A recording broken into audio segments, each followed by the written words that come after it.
देखी भैया, एगो लड़का रहे, एगो लड़की से बेतहास प्रेम करत रहे भैया। आ जब लड़किया अमीर के पीछे भागल भैया, देखी गरीब के जब दिल टूटत दौलत के पीछे भैया, का गुजरत ओकर दिल पे। लड़की ता अमीर के पीछे भाग गई, लेकिन वो गरीब के ना सोचलस जौना के उ सपना देखले रहे। आज वो गरीब लड़का ओकरा वियोग में मरत तड़पता, का कहता।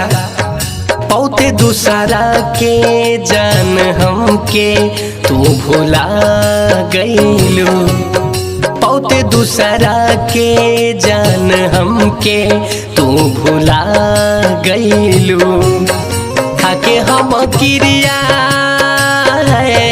खाके हम किरिया कहे हमके तू रुला गईलू, पौते दूसरा के जान हमके तू भुला गईलू, पौते दूसरा के जान हमके तू रुला गईलू।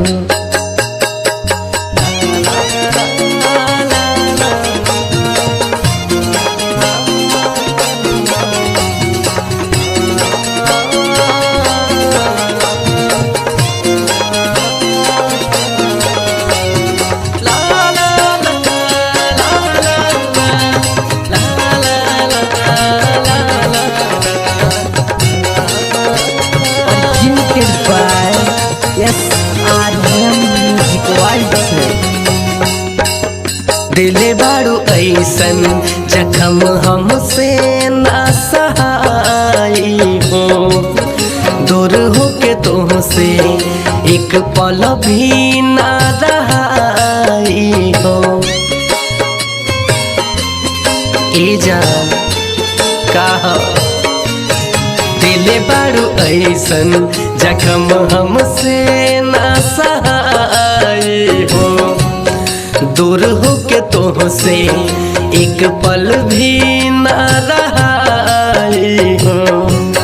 प्यार ठुकरा के है, प्यार ठुकरा के हमार दूसरा पर लुभा गईलू, पौते दूसरा के जान हमके तू भुला गईलू, पाके दूसरा के जान हमके तू भुला गईलू।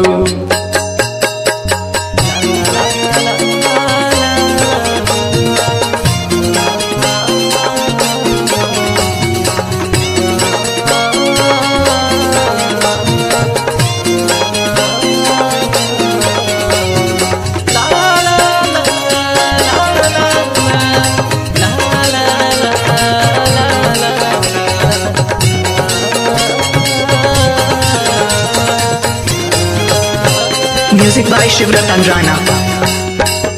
तोर देलू दिलवा प्यार से भरल दीवाना के, कहले रहलू हमसे हम न डरब जानू जमाना से।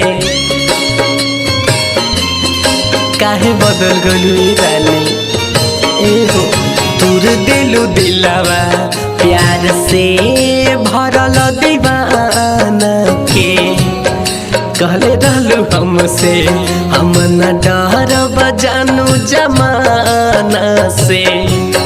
जियाते जी हमके है, जियाते जी हमके कहे रानी तुम देलू, पौते दूसरा के जान हमके तू भुला गईलू, पौते दूसरा के जान हमके तू भुला गई।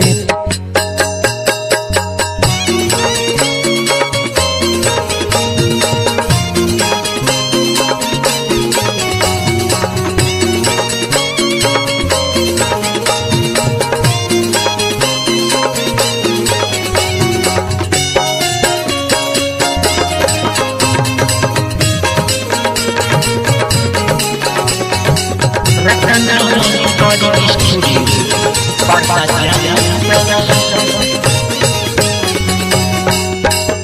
दिले बारू धोखा रानी तू कबो पा जइबो शिवरतन जितेंद्र मुन्ना माइकल के भुला जइबो ए जा काहे तड़पावत हो दिले बारू धोखा रानी तू कबो पा जइबो सत्येंद्र जितेंद्र शिवरतन राना के भुला जइबो सोचल सपनवा